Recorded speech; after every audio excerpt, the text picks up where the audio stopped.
Insurance isn't one size fits all. That's why drivers have enjoyed Progressive's Name Your Price tool for years now. With the Name Your Price tool, you tell them what you want to pay, and they'll show you options that fit your budget. So whether you're picking out your first policy or just looking for something that works better for you and your family, they make it easy to see your options. Visit Progressive.com. Find a rate that works for you with the Name Your Price tool. Progressive Casualty Insurance Company and Affiliates. Price and coverage match limited by state law.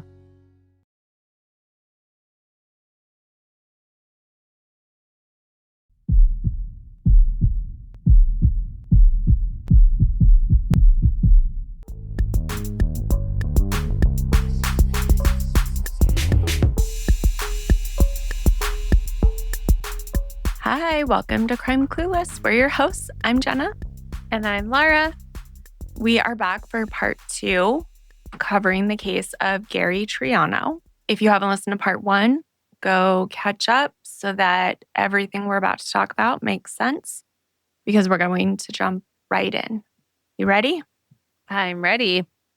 It is early in the morning on December 4th, 2009. And in a house in California, a phone starts ringing. It is 6 a.m. The phone rings and then rings again. And then the emails start coming in, one after another, flooding in before the sun is even fully up. The woman whose phone is ringing is a California resident named Tony Ferreira. She is Gary's mother. Gary, the man who was killed by a pipe bomb in the parking lot of the La Paloma Country Club in Tucson, Arizona. And remember, this happened on November 1st, 1996. So we've now been waiting for 13 years. Wow. And now at 6 in the morning, the whole world wants to tell her the news all at once. Pamela Phillips, Gary's ex-wife, has been arrested in Vienna, Austria. And she is finally being sent back to the States. This is his second ex-wife, correct? His first one was Mary. The second one's Pamela. Yes, thank you. Tony would later say, "I want her to be punished for what she did to me and to Gary's children and to everyone who's ever loved him." It took 13 years to get here. 13 years from the night Gary's borrowed Lincoln Town Car was destroyed in that parking lot to the morning that Tony's phone would not stop ringing. And to understand how investigators got from that parking lot to a hotel in Vienna, Austria, we need to go back a few years, 4 years, to November of 2005, to a storage unit in Yorba Linda, California, and to what was inside that storage unit. In part 1 of this two-parter, we talked about the 1996 bombing death of Tucson developer Gary Lee Triano, the investigation that followed, the task force that formed and then disbanded before a year was even up, and the case that went cold for nearly a decade.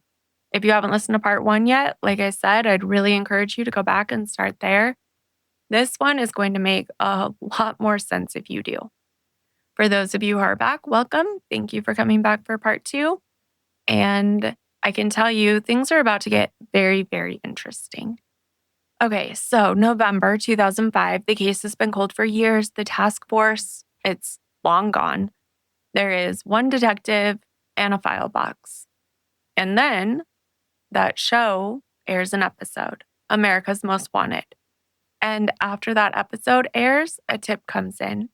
Investigators track it to Yorba Linda, California, which is a city in Orange County about 35 miles southeast of Los Angeles.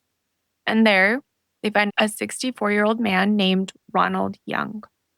And is Ronald Young the guy who disappeared a month after that they wanted to speak to? He is indeed. And we're going to talk all about him in a second. Now, Ronald was not picked up in connection with Gary's murder. Not yet. Right now, he was being arrested on outstanding fraud charges, which stem out of Aspen, Colorado. Charges that have been sitting there unresolved since not long after the bombing in 1996. So he's been a wanted man this whole time, not even connected with Gary's murder. Exactly. Even though they were wanting to talk to him for all this time. Yes. They've had a lot of people wanting to talk to this man. He had vanished from Aspen not long after the bombing, and he somehow managed to stay off the radar ever since for 9 years. And it was America's Most Wanted and a viewer calling a tip line that finally put investigators on his trail. It's interesting to me that someone would be on America's Most Wanted for fraud. Is that common? Do you know? Good point. I did see actually just maybe a month ago, the FBI released its first ever top 10 most wanted in fraud cases. So back in 2005, I don't think it was very common, but I think he was put on there because investigators really did want to talk to him in connection to a murder. Interesting. But they couldn't tie him to it. They didn't know if he actually had anything to do with it at that time. So they kind of got lucky that he did have outstanding arrest charges for fraud in Colorado. Exactly. Right. Now, investigators picked Young up on the fraud charges. They did what investigators do. They started looking at everything connected to him, his home, his hotel room, his car, and a storage unit. Interesting. And all this was in California now. Is that right? The storage unit was, I believe everything else was too, but for sure the storage unit was. Okay. It was in that same city, Yorba Linda. Okay. Now I want to walk you through what was inside because I want you to hear the full list before I explain what any of it means. Okay. Inside that storage unit, investigators found microcassette recordings, digital recordings, a computer, zip disks, floppy disks, spreadsheets, thousands of emails, financial documents, personal correspondence, business records. Along with all of that, a copy of Gary Triano's divorce papers from 1993, which was when he and Pamela got divorced, a Ramada Inn receipt from Tucson, dated July 1996, a map of Tucson, and a sawed-off shotgun. Interesting. It's interesting that he had the divorce papers. So was Pamela's name on this storage unit too, or it was just really his and he had all this information? Yeah, just his. He had all of this. And really, he'd been living off the grid since not long after Gary was killed. Interesting. Mm-hmm. Where was he from? I don't know where he was from. I know he was in Colorado, spent time in Arizona, spent time in California. Okay. But he had all that over. map of Tucson. So I'm guessing he probably wasn't from Tucson. Right. I believe that up until the end of 1996, he was mostly living in Colorado. Okay. The Ramada Inn receipt from Tucson, like we said, was dated July 1996. That's 4 months before the bombing. And the inn that he was staying at was just down the street from Gary's house. Now, he stayed there for a long time, for 18 days. Oh, wow. So like he was watching Gary maybe, or was he there? Well, but Gary and Pamela were already divorced at this time, right? In July of 1996? They were, yes. Because they got divorced in 93. Right. Okay. So investigators do believe that he was there observing Gary's daily habits, working on learning his routines, figuring out where he went and when he went there, and what his patterns looked like. I suppose if you're going to detonate a bomb in a car, a specific car at a specific moment, you probably want to know exactly when that car is going to be there. And you need to know that the right person is going to be getting into it. That's wild. So investigators took everything from the storage unit, everything, and they spent the next several years going through it. Several years? Oh my gosh.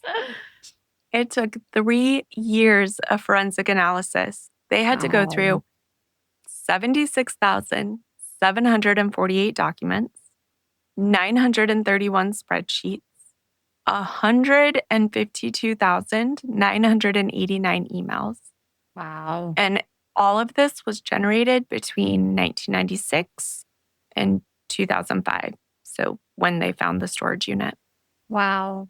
And he just had all of this just sitting in the storage unit. Mm-hmm. Oh. So it's not on him. It's not at his house. They had to find that he Are these had a storage unit. Printed out emails or things that were on his computer? A lot of them were printed out materials. It was an enormous amount of material to go through. And Pima County Homicide Sergeant Michael O'Connor, who, if you'll remember, had been on this case since the beginning, he was at La Paloma the night of the bombing, said something when Young was arrested that I think captures exactly what this moment seemed to mean for investigators. He said, "This is a significant break in the investigation because prior to the arrest of Ronald Young, this case was at a near standstill. The arrest opened many avenues to investigate, and the case has moved along considerably." Wow, 9 years. 9 years, and then suddenly this. Totally. A storage unit just full of evidence. And hidden inside all of that material, buried in those nearly 153,000 emails, the zip disks, and the microcassettes was a story. It's a very specific story, very detailed, and very carefully documented about what happened on November 1st, 1996, in that parking lot. It's really interesting to me that people very carefully document stuff and then just put it in a storage unit thinking you'll be good. And I mean, he almost was good to go, but now they have everything that they need. Oh, yeah. That's smart. Also, I'm pretty sure he was keeping all of that for blackmail. Oh, okay. Yeah, I could see that, I guess. Yeah. So they learned pretty quick that Ronald Young was connected to Gary Triano's ex-wife, Pamela Phillips. The ex-wife, right, with the big insurance payout going to her? Exactly. The one with the $2 million insurance policy. And we talked about it. Investigators had noted from the very beginning that she was someone who stood to benefit substantially from Gary's death. She had sort of been on the radar since 1996, but they could never directly tie her to anything.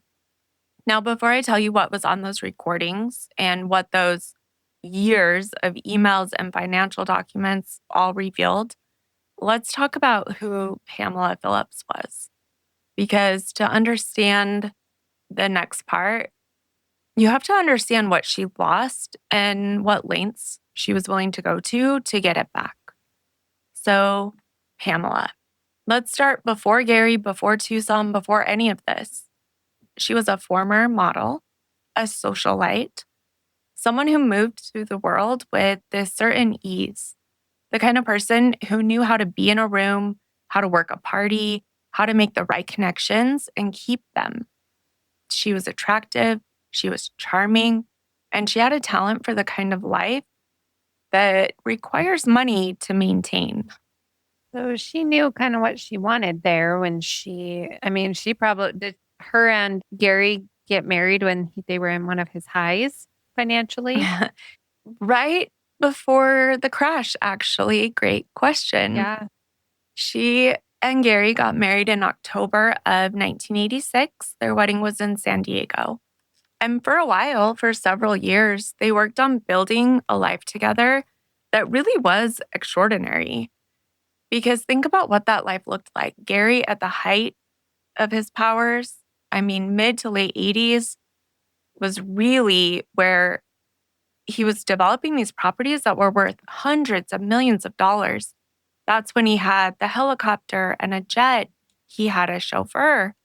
He and Pamela attended, that University of Arizona basketball game with Trump. They hosted him in Tucson. They were the kind of couple that got photographed at charity galas and political fundraisers. They really were Tucson's power couple. The developer and his glamorous wife living large in the Santa Catalina foothills. Yeah, and that's a very specific kind of life to swing down the other way to having no money. Oh, absolutely. That life also requires quite the income to sustain. I mean, you have the country club memberships, the travel, the homes, the social obligations. All of it costs money, enormous amounts of money. And as long as Gary's deals were working, as long as the real estate market was booming and his casino ventures were moving forward, that money was there. And then it wasn't. Yeah, that financial collapse we were talking about, that's a huge difference. And if you really want a type of life, maybe you didn't marry for love or for money. I don't know. Very possible. If that goes away, that might have been really hard for her to deal with. Exactly. The mid 1980s real estate boom that had made Gary so wealthy had started to unwind. His ventures started failing. The casino deals fell apart. The lawsuits started piling up. By the early 1990s, Gary was heading towards that bankruptcy and taking everyone around him kind of down with it. And the marriage was going down too. How bad did it get at that time? Really bad. The divorce was filed. Gary and Pamela had been married in 1986. By 1993, it was over. And it was not a quiet, dignified uncoupling. Court documents tell a story of two people who seemed to very fully despise each other by the end. Pamela alleged that Gary made harassing phone calls. She says that he once ripped off her clothes, that he faxed her unwanted poetry that was, in her words, quote, clearly designed to harass and annoy. She also alleged that he used vulgar and degrading language. She sought 3 separate court orders of protection against him. Oh, that is pretty bad. 3 separate orders against him. Yeah. Not good. She also wrote to a superior court judge, and I'll read it because it captures how she was feeling, what she was describing. She wrote, "Though I am now living in Colorado with the children, I know that I am still in danger, and the anger from my ex-husband, Gary Triano, has not dissipated to any noticeable degree as I had hoped for." Oh, so she felt like she was still in danger from him? She said she was in danger from him. Now, Gary's attorneys, on the flip side, called her accusations frivolous. They said the protection order substantially restricted his freedom and made visitation with their 2 children, Trevor and Lois, difficult, if not impossible, to arrange. And Sheriff Dupnick, who knew about the animosity between them from the very beginning of the investigation, described it as simply, quote, a long history of substantial animosity. The truth of what their marriage was at the end probably lives somewhere in the middle of all of that. What is not in dispute is that by November of 1993, the divorce was finalized, and Pamela picked up her children and moved to Aspen, Colorado. And what did she take with her? Well, that's the thing. She took her 2 kids. She took the house, which was put in her name because Gary was having financial difficulties and didn't want to lose it in the bankruptcy. She took a settlement, and she took something else, something that Gary had authorized her to take out on his life years earlier, back when they were kind of at the beginning of their marriage and things were still good. A $2 million life insurance policy with Pamela as the primary beneficiary. And for comparison's sake, in 1993, that $2 million policy today would be worth, do you have a guess? No, because I'm terrible at this. Okay, guess. $5 million. Ooh, Very, very close. Oh. $4.6 million. Oh, I was pretty close. You were. So having that is something. It's not nothing, but it's not worth anything while Gary's alive, right? Right. And when they were still married, the policy made sense. If something happened to him, she needed money to be able to pay the bills, especially with 2 small children. The policy was in Pamela's name as the owner. And here's the critical detail. Because Pamela was listed as the owner of the policy when they were married, once they were divorced, he couldn't cancel it. He had named Pamela as the owner. It was hers, and really there was nothing that he could do about it. That's interesting. He wouldn't list himself as the owner and her as a beneficiary. Yeah, it is. It's weird, but she was an owner of it on him. Weird. So since she was the owner, he couldn't cancel it. That is really So weird. he kind of used it as a tool in the divorce, right? Yeah. That is really interesting. Because I'm like, I know mine, I'm the owner with my husband and kids as the beneficiaries. That's an interesting detail. Yeah, I'm not exactly sure why they did it like that. I haven't really read about that in other cases. Yeah. Maybe because, I don't know, maybe because of some of his financial situations, they didn't want it as him as the owner, maybe. I don't really know. I don't understand that, but I don't know. Maybe it was kind of a gift to her or something. Maybe. I don't know. Because he had a lot of money at that time. Yeah. But the thing about this big of a policy is that the premiums were also a lot. Yeah. They were $400 to $500 a month, which, today, $1,000 a month. And by 1995, Pamela told investigators that she could no longer afford to keep up with the payments and was considering canceling the policy. Yeah. And then a friend stepped in. It is. Can you imagine like an extra $1,000 bill every month for life insurance for the husband that you're not married to anymore? No, not even. No.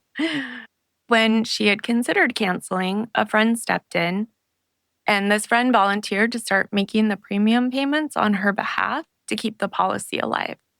That's very suspicious. It is. What friend just wants to pay $500 a month for, unless you have plans?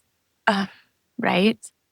I mean, paying a friend's life insurance premiums for her on a $2 million policy on her ex-husband, that's a very generous friend. Or something. Investigators noted that part. It is. I like suspicious more than generous, actually. Investigators noted that detail early on. They noted that the premiums were being paid by someone other than Gary or Pamela. They noted it, they filed it away, and they moved on to those other threats. So Pamela is in Aspen. The lifestyle she had in Tucson, the helicopter, the jet, the friends that had all the money, the country club, all of it, it's gone. She's spending time fighting Gary in court over child support. He had been ordered to pay $200 a month total for their 2 children. So half of the policy payment for 2 children. Wow. She had sought $2,500 per child per month.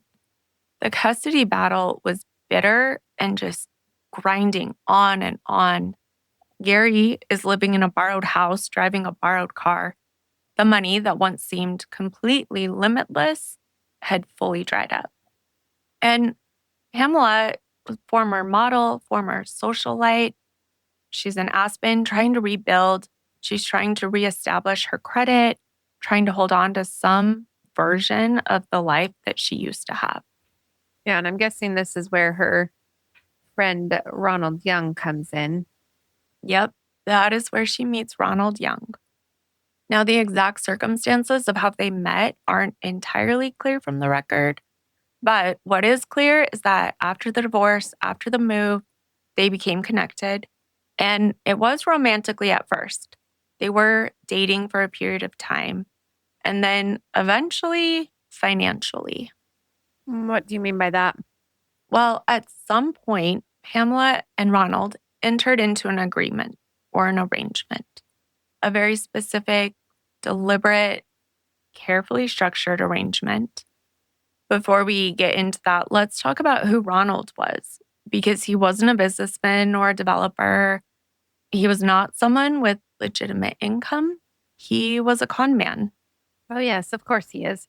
Insurance isn't one size fits all. That's why drivers have enjoyed Progressive's Name Your Price tool for years now. With the Name Your Price tool, you tell them what you want to pay, and they'll show you options that fit your budget. So whether you're picking out your first policy or just looking for something that works better for you and your family, they make it easy to see your options. Visit Progressive.com. Find a rate that works for you with the Name Your Price tool. Progressive Casualty Insurance Company and Affiliates. Price and coverage match limited by state law. America's Most Wanted described him as a master con man who had become romantically and financially involved with Phillips before she divorced Triano. He had fraud charges in Aspen. He had a history of running various schemes. He was charming, he was resourceful, and he had one particular skill set that turned out to be extremely useful. Sure he did. I can see where this is going. Sounds like a winner. Yeah. Gold star. Ronald knew how to build things. Specifically, he knew how to build remote-controlled devices. He had experience with radio-controlled aircraft and boats. He understood electronics, and he understood detonation systems. Of course. Sounds like our guy. Yeah. In the spring of 1996, 6 months before Gary was killed in that parking lot, Pamela and Ronald flew to Denver together. She put him up in a first-class hotel. They dined together in an exclusive restaurant. And at some point during that trip, according to the evidence that would later be presented at trial, they made a plan. A plan to get some money off of Gary, right? Exactly. A plan to get that $2 million life insurance policy. The arrangement, as prosecutors would later describe it, was straightforward. Pamela would pay Ronald $400,000, so 1/5 of the $2 million that she would collect from Triano's life insurance policy in exchange for his participation in Gary's death. So how did they know that he, like at the beginning, they said he was someone they wanted to talk to? Where did that come from? Because it doesn't sound like he was involved with Gary. So I was wondering where that connection came from, that he was on their radar to question him, but then they couldn't find him anymore. From what they've put out there about that, I think that when they looked into Pamela because of the life insurance policy, they also looked into her connections. Remember how that first initial group was smaller and kept growing because they mentioned every time they interviewed somebody, they had 3 or 4 more people to interview. Hmm. And I believe this is one of those. And I'm not sure if they asked her about dating or if someone knew that they had been connected before the divorce was final. Interesting. And as they look into him, they see whatever charges he has worth looking into, but then they can't find him. Yeah. And since that's not probably something they think is going to lead them anywhere, it gets shelved. We'll keep it on our radar that if we can find him, we'll bring him in. But we have all these other threads to pull, so we'll focus on those. Interesting. But that's what I was kind of talking about, like someone else hired to do this, which sounds like that's what happened here. And It's too bad that they had his name at the beginning too. In that superabundance of suspects. Yep. If you don't have a superabundance and you have one guy who's connected, I wonder if they would have looked into finding him more. Maybe they could have found him years earlier, if he had been more on their radar. They didn't have a superabundance of people to look at, 17,000, whatever, not really that much, but 1,700, 1,400 other people to look at. If you have 5, so many, they may have found him. They would. Oh, totally. Yeah. You are chasing down every single lead because that's what you have. Only 5. Yeah, exactly. So, but in this case, you're right. When you said in the first episode, it really was a detriment to have so many. Yeah. Yep. Because these ones that are like, oh, maybe important, that turn out to be important, got missed because the more important seeming leads got more attention. Exactly. The ones that were glaringly obvious in your face, like a mob connection or casino dealings. Yeah. Exactly. So Pamela hired him, and the payments. This is the part I need you to hold on to because it becomes enormously important. The payments begin 5 months before Gary was killed. Wow. See, So they could have not seen all of after. that if they would have looked at Pamela more in her accounts. They could have seen her making payments to this rando. Right. But they can't because they don't have anything else to tie her to it. So they can't look at her financials. Yeah. Yep. Now, she started paying Ronald in the spring of 1996 before the Denver trip. And also, obviously, before his little trip to Tucson and his stay at the Ramada Inn. Yeah. So that's some premeditation there on those charges. Right. That is premeditation on a documented, forensically verified, financially traceable timeline. And we know this because of what was in that storage unit. Because Ronald Young, the con man, the fraudster, the man who vanished from Aspen and had managed to live off the grid for 9 years, he kept meticulous records. It's crazy. He had amortization schedules, payment logs, emails, voice messages, and recordings. Oh, so many recordings. Because Ronald Young, it turned out, had been recording his phone conversations with Pamela for years. And what is on those recordings, we're about to get to. Let's talk about his record keeping more. This is where the case against Pamela and Ronald gets built. Not in like a dramatic confrontation, not in a confession, not in a witness coming forward. It's from those spreadsheets, the bank records. He has Federal Express tracking numbers. Eventually, they would have a forensic accountant, which sounds like the coolest job ever. Yeah. Sitting on a witness stand for hours, walking a jury through 9 years of financial transactions, one line at a time. I think that sounds really cool too. A forensic accountant. I like that. Right? This man was named Robert Semple. He was a certified public accountant who spent 3 years going through Young's and Phillips' financial records. All of those documents, spreadsheets, emails. His job was to reconstruct exactly what had happened between these two people from 1996 all the way to 2005. Okay, I think that sounds really cool. Just making like some timeline. I can imagine like a whiteboard with all this stuff, with everything that's happened. The 3 years to go through all of that is a lot. It is. What he found, though, was a story told entirely in numbers. And like we said, it began 5 months before Gary was killed. The last payment was $1,000 in July of 2004. So among the documents recovered were those amortization schedules, which payment plans that Young himself had created. These schedules showed that Pamela had taken out what Young characterized as a $400,000 loan from him. He put it at a generous 4% interest, and he gave her a repayment plan. He was calling it a loan? A loan, not a payment, a loan. In his own documents, this $400,000 loan was to be repaid with interest on an installment schedule. Now, the investigation revealed that Phillips had been making payments on this supposed loan since spring of 1996.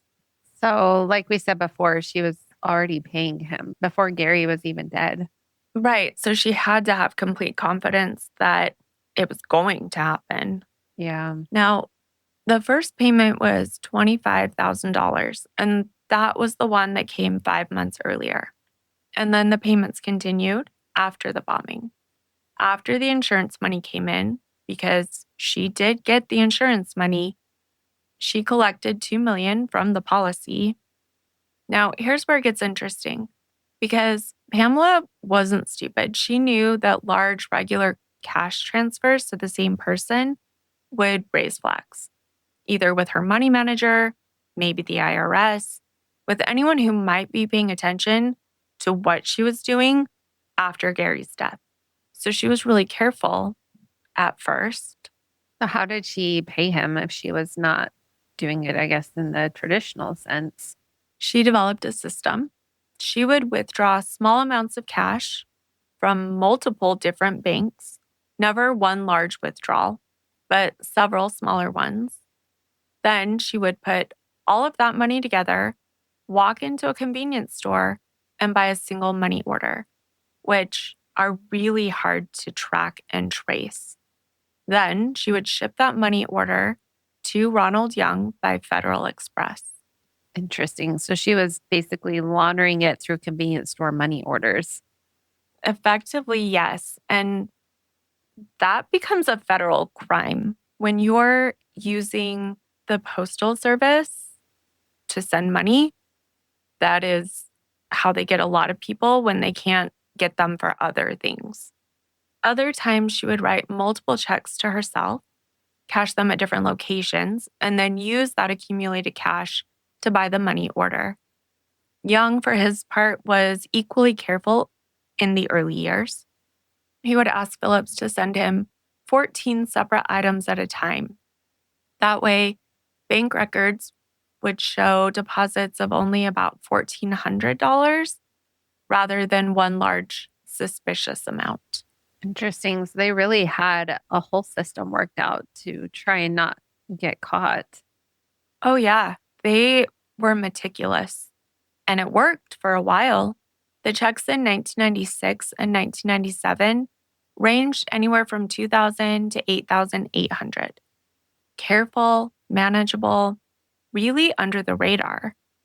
And then several years into the arrangement, Pamela probably got bored and she got sloppy.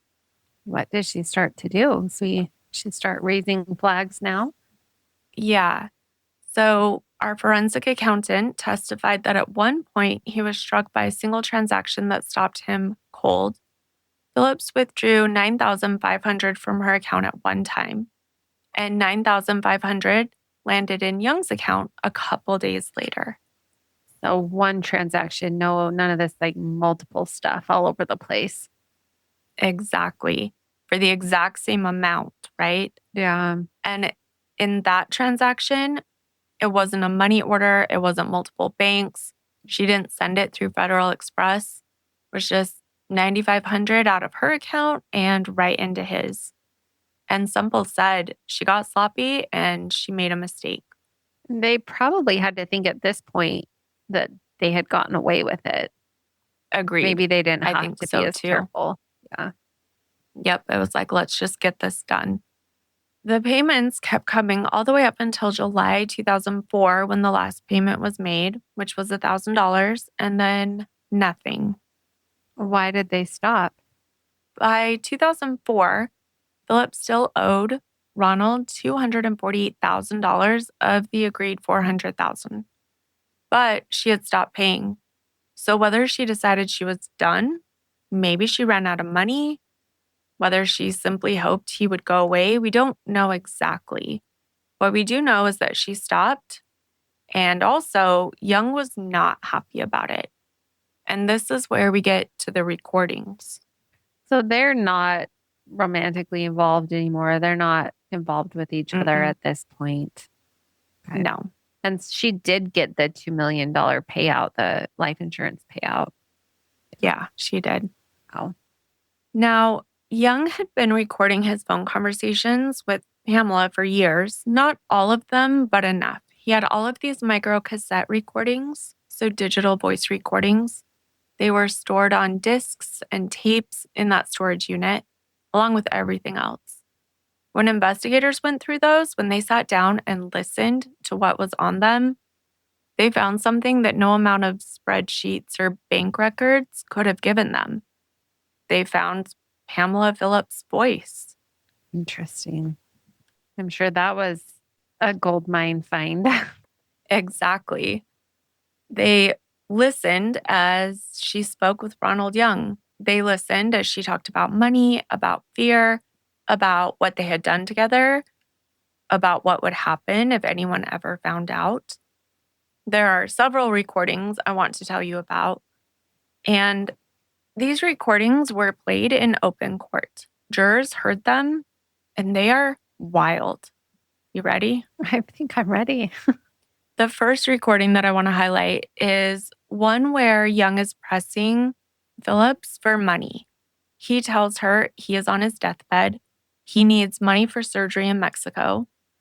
Phillips promises to give him as much as she can, but at the same time, she is spiraling. She tells him her finances stressed to the max. She doesn't have enough money to get even through this year. And at one point, she says, I'm a wreck. I'm meeting with this person, and all of a sudden, I just felt it come over me. I started hyperventilating and shaking and sweating. So she's having panic attacks? Mm-hmm. And Young, the man she is paying, the man who is demanding more and more money, tries to reassure her. He tells her she'll be fine. He tells her to calm down. And then in the very next breath, he presses her again for the Federal Express tracking number for the money she has sent him. So he's trying to be her friend and comfort her and extort her at the same time. Right. All at once in the same phone call. I don't know if it really is extorting if she owes it to him, but pressuring her maybe. I don't know. Yeah. To make good on her payments for killing somebody. Right. And then in another recording, a newspaper article has been published naming Phillips as a possible suspect in Gary Triano's death. And Phillips is beside herself. She tells Young, I don't have enough money to go a whole year. She says again, I'm just a wreck. And Young tries to reassure her. He says the article said nothing new, that it accidentally or incorrectly reported the children as the policy beneficiaries, and that it listed 4,000 of Triano's enemies. Oh. And then Phillips says something that stops everything. I can only imagine. What does she say? She says, yeah, I am. I am ready to commit myself. Yeah, either that or kill myself. I'm not sure which. Oh, wow. Yeah, she was spiraling. And not just quietly, I mean, out loud, on a recorded, she didn't know that, but on a recorded phone call to this man that she hired to kill her ex-husband. And Young, to his credit, I suppose, in the most twisted possible sense, he does try to talk her down. I mean, if something happens to her, he's not getting money, so I think it's still purely selfish, but he tells her she's going to be okay. She has to hold it together. Interesting. I'm interested to see where all this all goes. I don't know. Wild. Yeah. It would have been really crazy to be a juror when this went to trial. Yeah. In another recording, and this one became one of the most significant pieces of evidence in the case, Young is pressing Phillips about the remaining money she owes him. He's been demanding his share of interest on top of the $4,000. And Phillips is frustrated. She keeps telling him she can't keep up with the payments. And Young, who's sitting there, tells Pamela exactly what will happen if she doesn't pay him. He says, you'll be very serious when you're sitting in a women's prison for murder. So he's threatening her, giving her up. Basically, I think, like you said before, blackmail. Exactly. And it is interesting because, like, how do you think she goes to prison and you don't? Exactly. You know? And maybe he was thinking of doctoring a lot of this. I don't know. Oh, that's very possible. He could have gone through and marked it all up or presented it any way, I guess he wanted to if he had all the evidence. Mm-hmm. Maybe he said he made the device for her and gave it to her and she did it. I mean, he could have said that too. She's been paying him for the device. For the device. Maybe? Yeah. Yeah. He could have been a part to get paid, but not the one who did it. Exactly. Now, when someone tells you that they will make sure you go to prison for murder, well, a lot of times you would probably say, you're wrong. She doesn't say, I didn't do that. I didn't do anything. How dare you? She doesn't hang up the phone. She doesn't deny anything. Instead, she says, call me back at 4:00. So basically, let me make a plan and I'll get back to you. Exactly. Now, she didn't deny any of it, not once in any of the recordings. Young threatens her with murder charges, and she negotiates a callback time. So wild. Just getting away with it all this time. And I don't know. Really interesting. Yeah. Now, there's one email, one specific one retrieved from the storage unit. The prosecution called this the smoking gun of the entire case. Phillips had sent it to Young, and it reads, quote, I love you. Want to go ahead with the thing we talked about? End quote. The thing we talked about. Interesting. The thing we talked about. At least she was smart enough to not put it in writing there. I had literally thought the same thing, like after all the phone calls and getting sloppy with the money. Wasn't completely sloppy with the email, right? Yeah. The thing we talked about. The thing we talked about. And that was sent in the spring of 1996. So months before it happened. And I don't know if it was supposed to happen earlier or if they really were planning it 6 months in the future. But prosecutors argued that that email was Pamela giving Ronald the go-ahead, the green light, permission to proceed with the plan that they had made together in Denver. So basically, they're saying the thing they talked about, killing Gary. Right. And getting all the money. Yes. Now, to be fair here, because this is a case where the defense made real arguments and I don't want to skip past them, the defense's position on that email and on all the recordings was that Young was a blackmailer, that he had learned intimate details about Triano's death from Phillips, who the defense argued knew about it because she was a suspect who had been investigated. They say that he used that knowledge to extort money from her. The payments weren't for murder, they were hush money. And the email about the thing we talked about, the defense argued that was Phillips giving Young permission to pursue assets she believed Gary was hiding during his bankruptcy proceedings. That's a bit of a stretch. It's a good point, though, like what we were saying, how he could have made it look that way. I mean, I had that same thought. He could have made it look like it was her and she was paying him off for hush money or helping make the device or anything. And he said he was going to put her away for murder, or she would go away for murder. She doesn't deny it. She could have been, it wasn't me, it was you. She didn't say that. She didn't. And it's such an interesting thing. You know, when you look at one thing, like if they just had the email, there's no way. You know, they just had the phone recordings, maybe. But when you put it all together, sure paints a case. Yeah. Now, the prosecution's response was simple. Even if everything the defense said was true, even if Young was just a blackmailer and not a hitman, the financial forensics don't support it because, unfortunately, Pamela started paying Ronald 5 months before Gary was dead. How can you blackmail her about a murder that hasn't happened yet? Yeah, that does make it hard. And maybe if it was for how we talked about it, they could have spun it that way. But true. I don't know. Like buying the device from him, you mean? Yeah. Or, I mean, if he had found out she was going to do it and threatened to go to the police and expose her, but I don't know.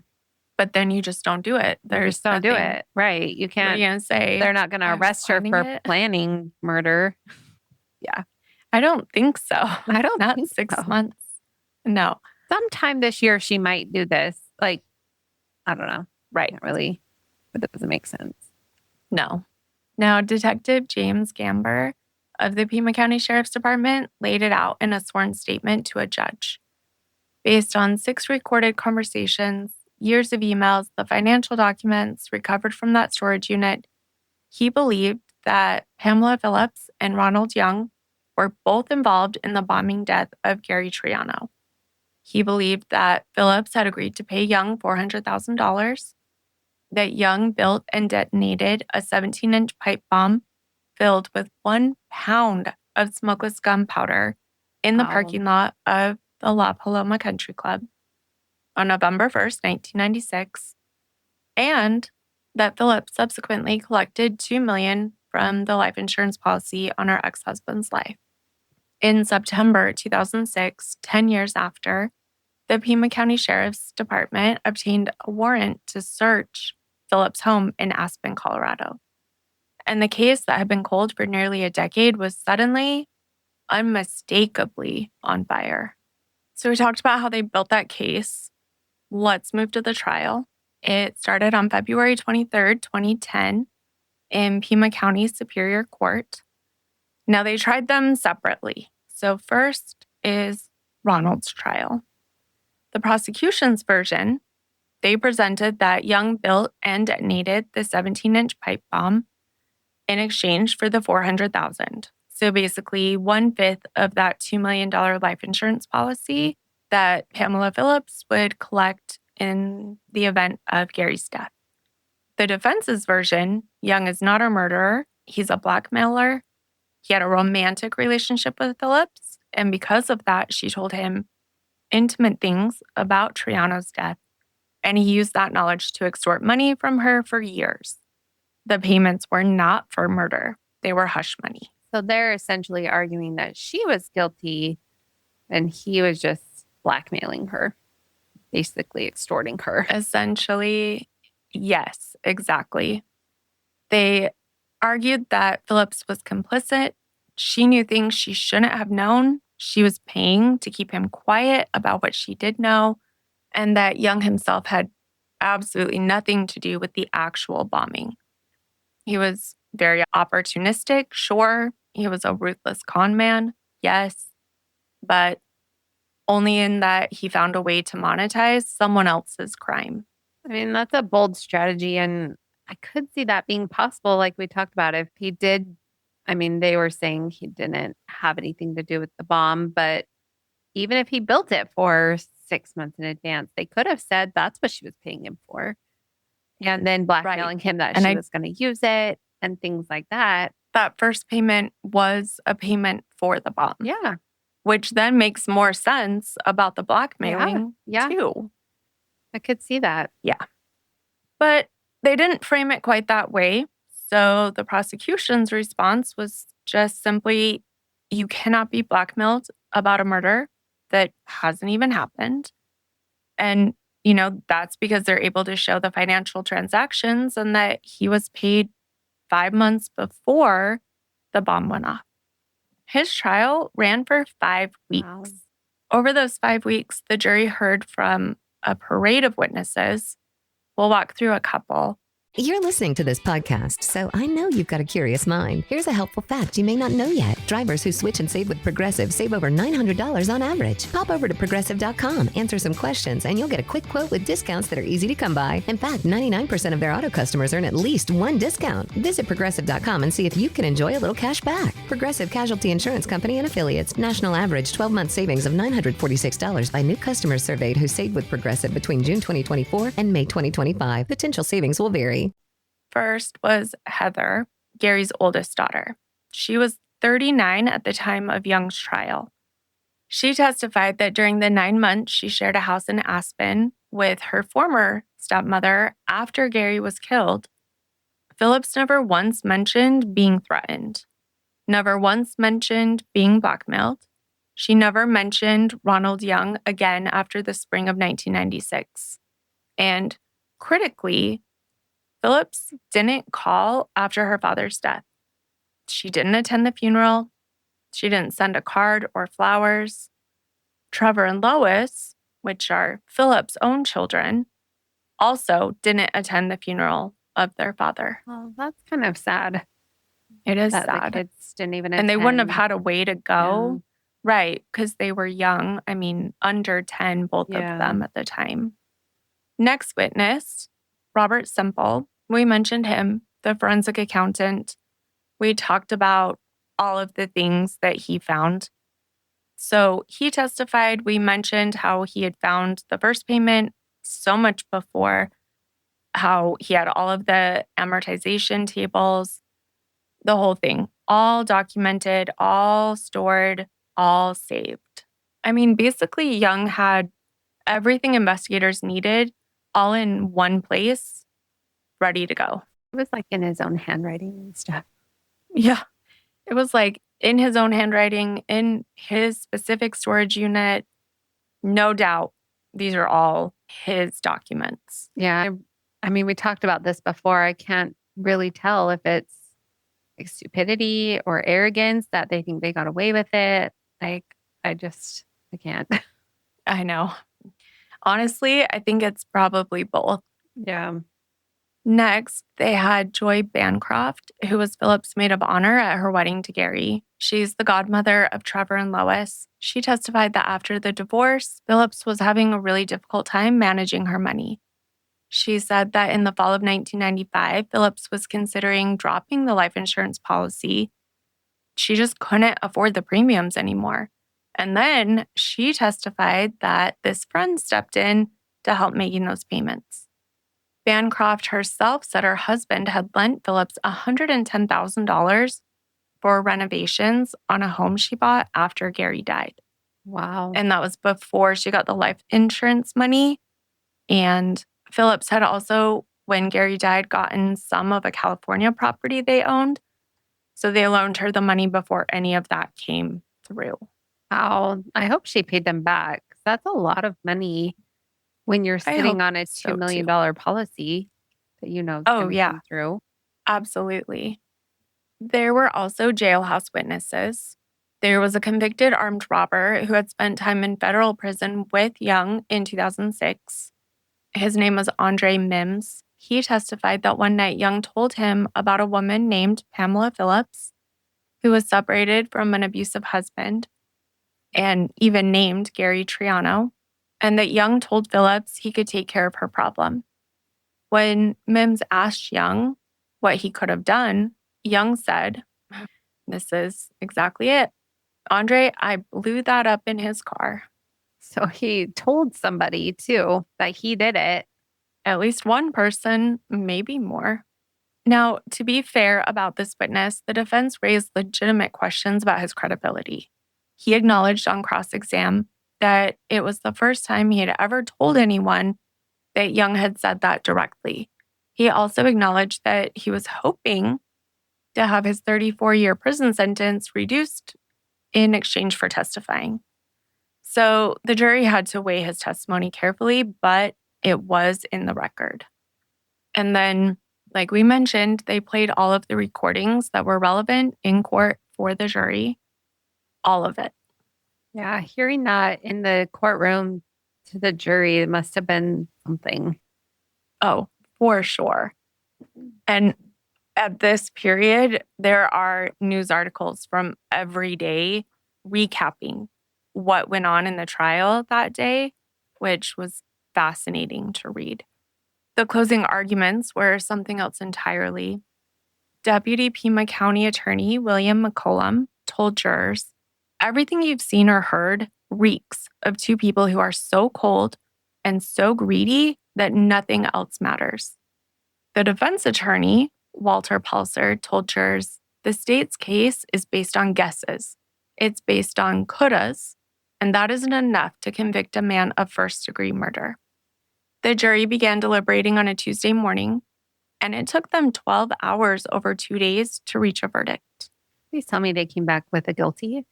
Yes, guilty on both counts. Guilty first-degree murder and guilty on conspiracy to commit first-degree murder. When that was read, Young hung his head. His attorneys said they planned to appeal. And Gary Triano's oldest children, so Heather and Brian, cried when they heard the news. And then they walked across the courtroom and hugged the two detectives who had devoted years of their life to this case.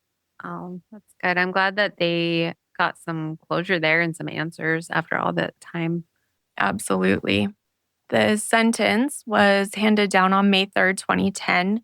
He was given 2 consecutive life terms without the possibility of parole. His attorneys immediately objected to the consecutive nature of the sentences and the specific terms of the conspiracy charge. So Judge Browning resentenced Young to life without possibility of release for 25 years on the conspiracy conviction. And he kept it so that the 2 sentences ran consecutively. The murder conviction stood life without parole. Now, Robert Young was 67 years old at sentencing, so probably spending the rest of his life in an Arizona state prison.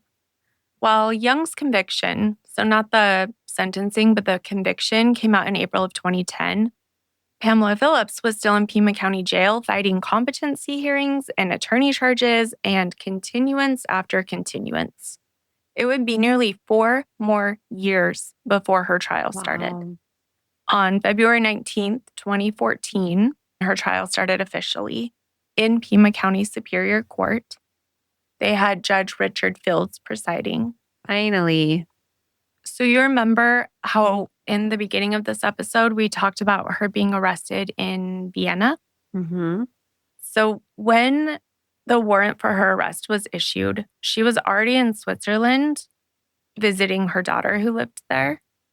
And she says that the authorities there told her she couldn't leave or go anywhere until they came to arrest her there. Oh. And I don't know if that is true or not, but through all of 2009, she stayed in Europe and she wasn't arrested formally until December of 2009.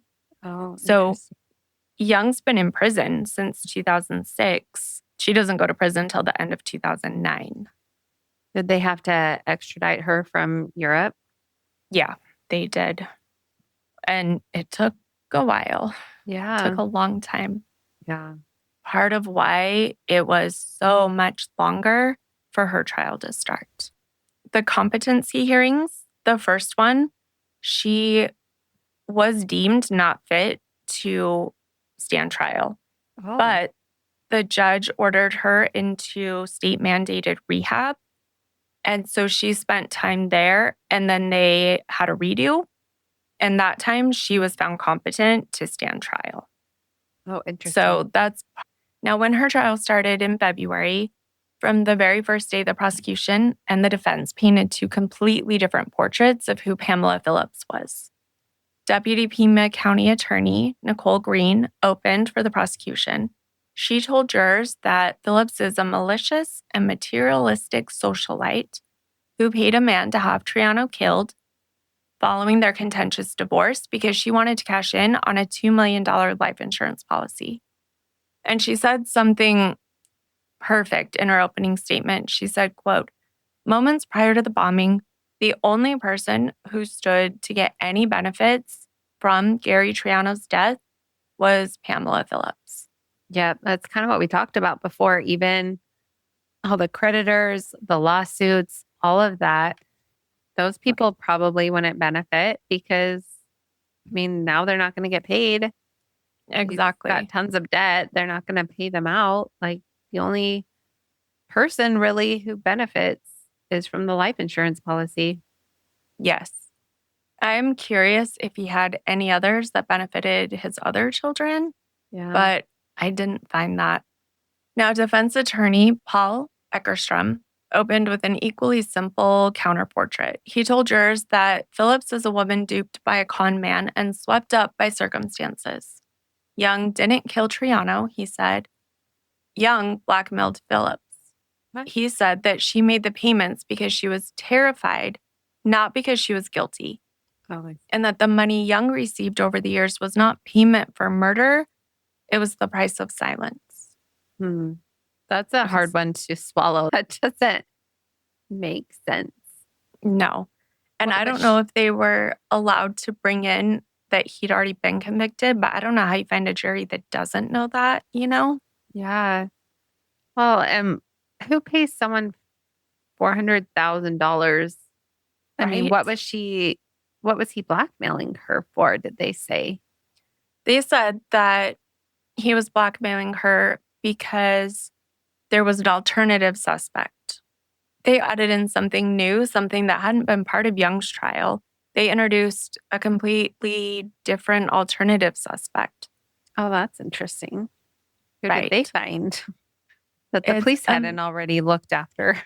right after their 1400. It Yeah. was a man named Neil McNeese. He was a business associate of Gary's and now deceased. He died of a drug overdose in 2002.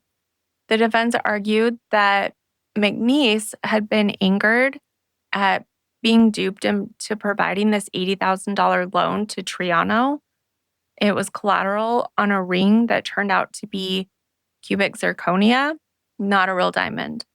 And that McNeese had conspired with another man who also was not around to share his side. He was also deceased, to have Triano killed. That other man, the defense argued, had experience building radio-controlled aircrafts and boats, and that the components found on the exploded bomb were identified as controllers from radio-controlled vehicles. So they're taking Young completely out of it because I don't think there's a way to explain it unless there's a completely other suspect. Yeah.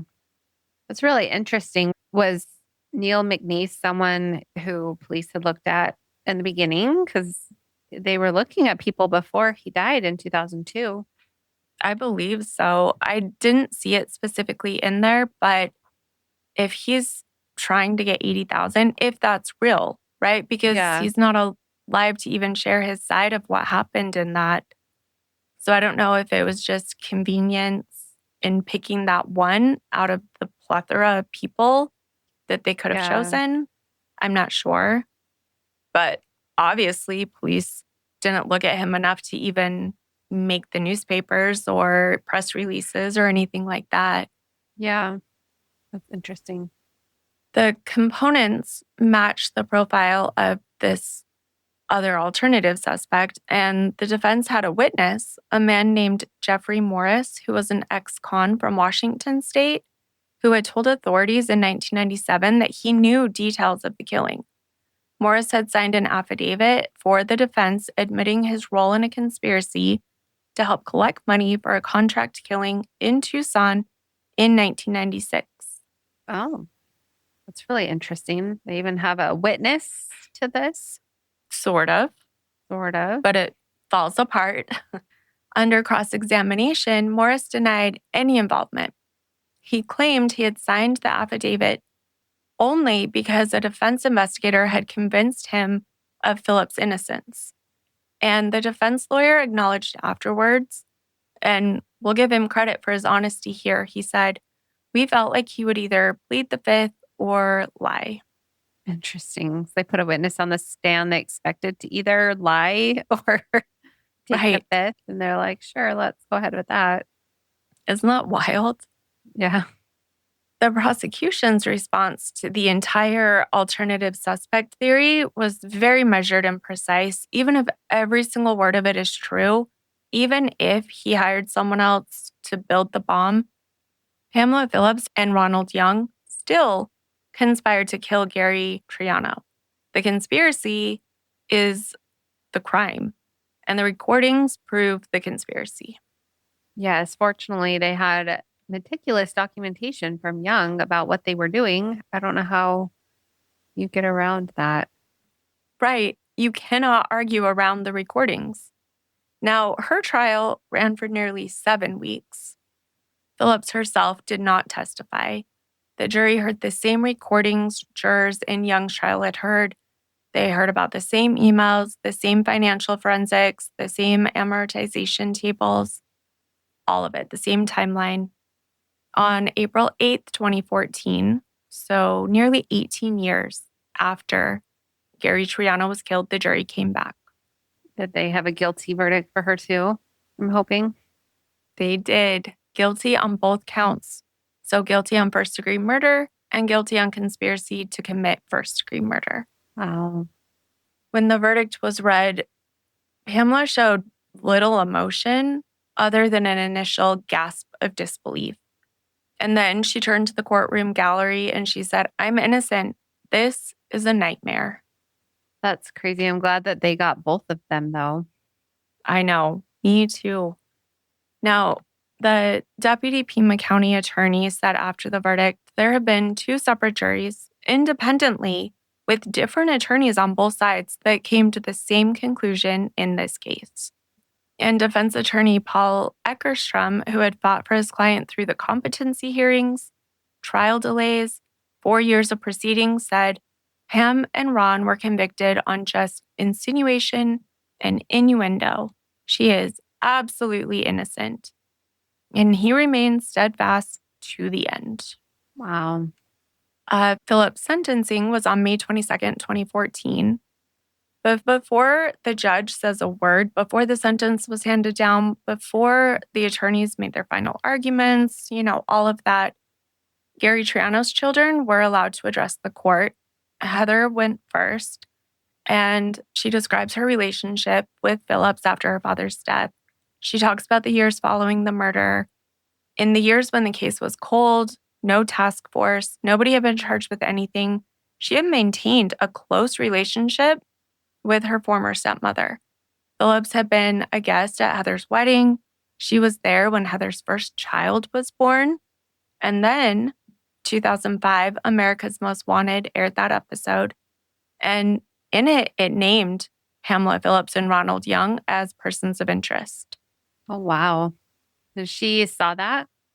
She did. And she went directly to Pamela Phillips' house to give her a pep talk because Phillips was despondent after that episode aired. That's one of the recordings that we talked about. And Heather went there to comfort her. Oh, she didn't know. No. Yeah, she thought she was innocent. She did. For 9 years, Heather had maintained that close relationship with this woman who had arranged his death. And when the whole world started pointing at Phillips, Heather was like, "It's going to be okay. There's no way you had anything to do with this. They got it wrong." And at the sentencing hearing, Heather looked at Pamela Phillips and said, "To think, I actually stood up for this woman." It's so heartbreaking. Like, you don't think that your mom, basically, who you have this relationship with, would do that to you. Such a devastating blow. Yeah. Ryan also addressed the court, and he said, "Pamela Phillips murdered my father for nothing but the supposed comfort money would give her. His life was taken as a result of lack of humanity, greed, and malice." And then he said something else. He described how the family lived in fear in the years after Gary's death, not knowing if the killer would come for them next, not knowing if whoever had planted that bomb in the parking lot had other targets in mind. Gary's children grew up in the shadow of that uncertainty.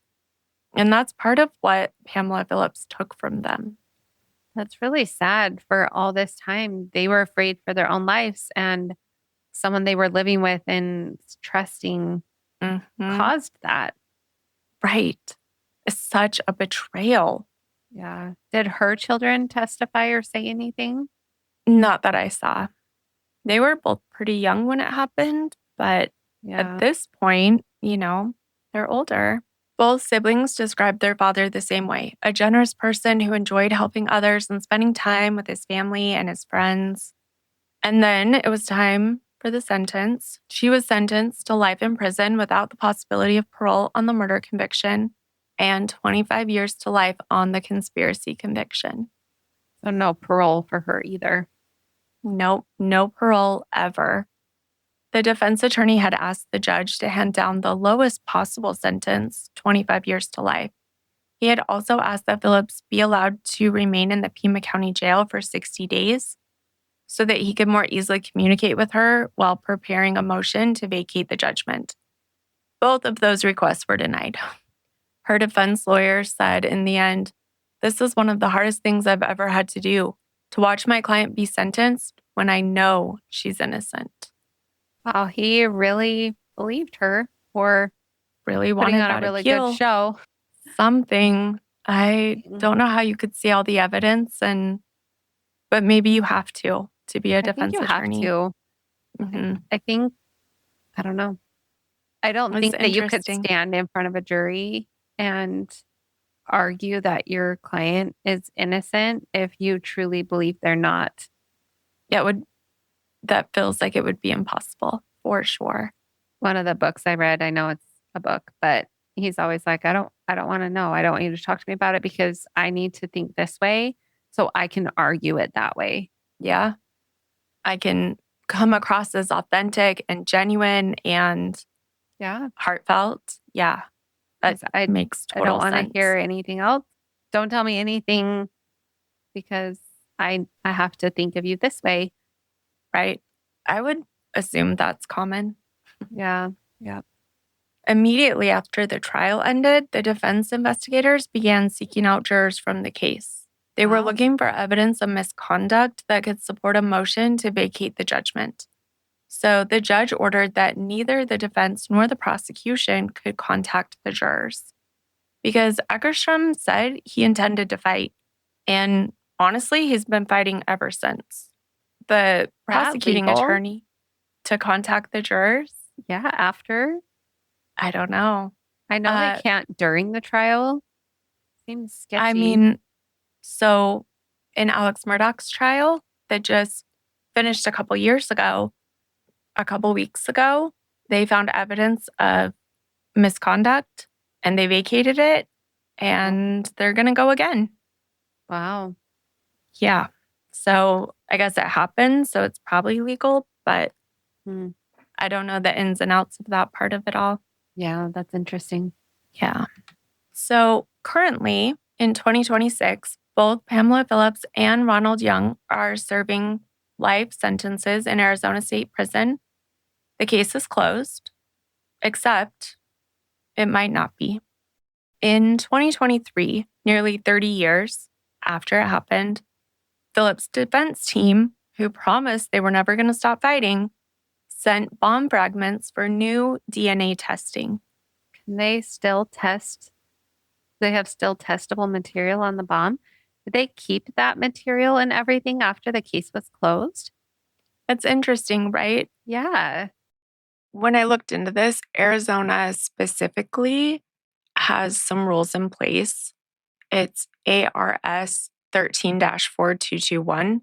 So Arizona law requires the appropriate government entity to hang on to all evidence collected to either a felony sexual offense or a homicide, as long as whoever was convicted remains incarcerated or is on supervised release.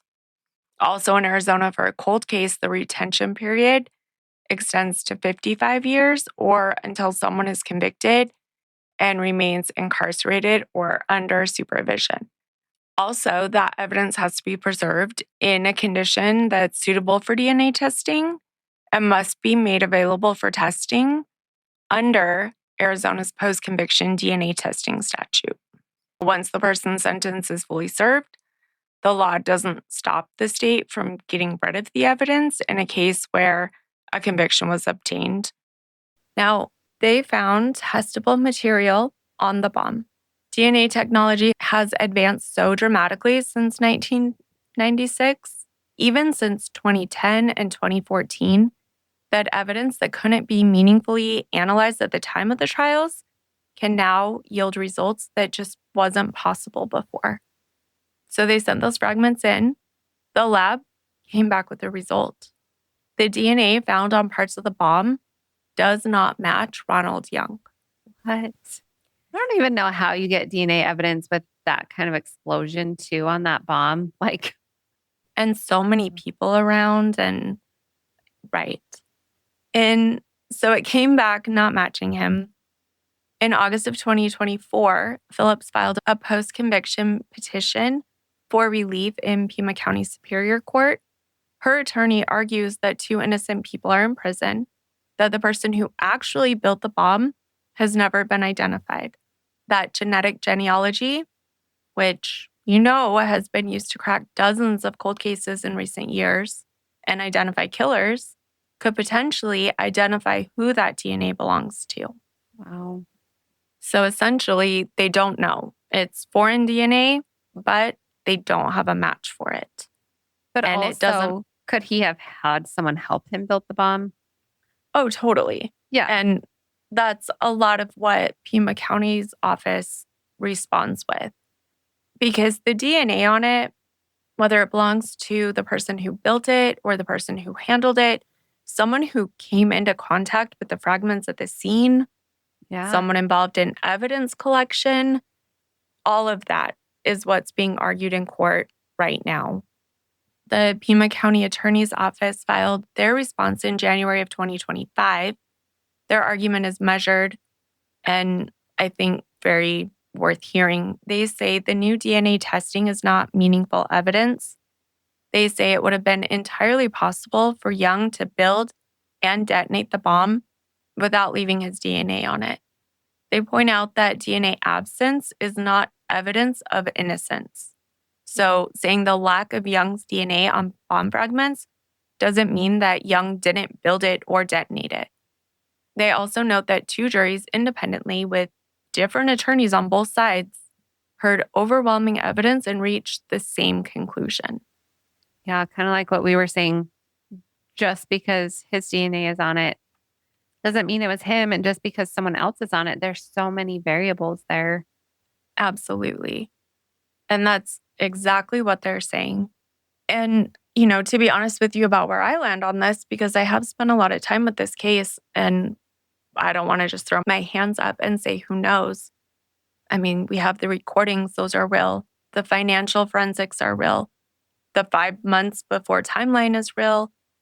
I think, honestly, that Pamela Phillips started to pay Ronald Young before Gary Triano was killed. And that's not something that has an innocent explanation. That's not something that they managed to argue away in trial. Two juries heard all of that evidence and came to the same conclusion. That matters. That is not nothing. Exactly. I think the same thing. Mm-hmm. The DNA finding is also real. It does raise a question that deserves to be taken seriously. And not because I believe two juries got it wrong, but there is a possibility that Young was not the person who physically built that bomb, that he was the middleman or the arranger, that someone else was found to construct the device, then detonated it in the parking lot, which would still make him guilty of everything he was convicted of. And it would also still make Phillips guilty of everything she was convicted of. Yeah, there definitely could be a third person. I mean, there could be a helper too. Like I said, maybe he needed some help building this bomb specifically, Mm-hmm. Maybe part of what Pamela's attorneys were arguing is true. Maybe not, McNeese, but the person that built the bomb for him, maybe he did build the bomb for Young to detonate in the parking lot. Right. So really what I take away from that is that either somehow with evidence collection or people at the scene or whatever, or could have touched it. Yeah. Or there's someone who has been living their life for 30 years while two other people sit in prison for the murder that they all committed. Yeah. I will be interested to see what genetic genealogy comes back with if they end up trying it. Yeah, I think so too. And I wonder if that is the case, that someone else built it and whatever. I mean, if it's not going to change the verdicts, I wonder if either of them would flip and offer evidence on a third person to maybe help with their sentence. I think that could be an interesting turn too, if that is the case. I don't know. There's so many variables, I think, with what that could be. But if it comes out that they're not getting released, you're still conspiracy for murder, like all these things, you're still going to be in prison till you die. Well, maybe if I give you this information, maybe not. I don't know. Right. I do think there's the possibility that the two of them are so focused on getting completely out that they may push it all the way to that point. Yeah. Also, we know Young had meticulous records. Yeah. If someone else was involved, why wouldn't he have the records on that person too? Maybe, yeah, exactly that. But if she was paying them the way she was laundering money for that, maybe he didn't have records of that and it's all in her financial Possibly. records. Very possible. Which, I mean, she was very careful in the beginning. Right. And maybe that person wasn't owed nearly as much money as Ronald was. Yeah, possibly if it was a smaller amount and she was meticulous and careful at first. I don't know. Exactly. So we'll keep checking on that and see. Yeah. And with that, that is the November 1st, 1996 car bombing case of Gary Triano in Tucson, Arizona. Have you heard about that one before? I hadn't heard about that. It's a pretty wild ride. Yeah, it's a lot. And it's like, I think we were talking about, it's so different than a lot of the other cases with all the extra, the superabundance of leads. Yes. Completely opposite, right? Completely opposite, but it still produced the same problem with not finding their person for so long. Totally. But I still think it was them. But I mean, you have 153,000 emails. You've got all of that stuff in that storage unit. What a gift to investigators. Oh, for sure. For sure. Really sad to do to your children's father. So awful. I can't even comprehend. All right. Well, if you made it this far, thank you. That was a lot of information and a long one, but didn't want to skip anything. Thank you so much for spending 2 episodes with us. If you want to check out our blog post on this or the resources, newspaper articles, there's a book on this also. You can find all of those on our blog, which is on our website, crimeclueless.com, and we'll link to it in our show notes. If you enjoyed this episode, we would be super grateful if you would leave us a rating or a review or share our podcast. It means the world to us. You can find Crime Clueless on all streaming platforms. Connect with us on social media. We're on TikTok, YouTube, Facebook, Instagram. We're at Crime Clueless on all of those. We'd love to hear your thoughts. Who could that third person be? What did you think about this case? Or also, if there's a case you really want us to cover, send it to us. Yeah. And with that, as always, remember, refuse to be clueless, careless, or caught off guard. Not today, murders. Bye, everybody. Bye.